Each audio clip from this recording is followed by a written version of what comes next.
আমার প্রিয় ভাই ও বন্ধুগণ, আজ আমরা দেখব বা শিখব ইতালিয়ান ভাষায় কিভাবে লাইট জ্বালানো বা বন্ধ করা বলতে হয়।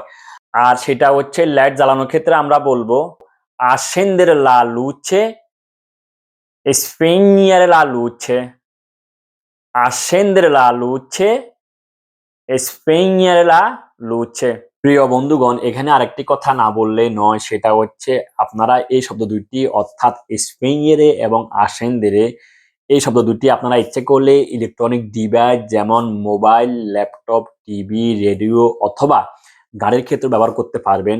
যেমনটি এভাবে, সেটা হচ্ছে স্পেনিয়েরে লা টিভু আপনার টিভি বন্ধ করার ক্ষেত্রে, অথবা আসেন্দ্রে লা টিভু আপনার টিভি চালানোর ক্ষেত্রে বা ওপেন করার ক্ষেত্রে আপনারা ব্যবহার করতে পারবেন।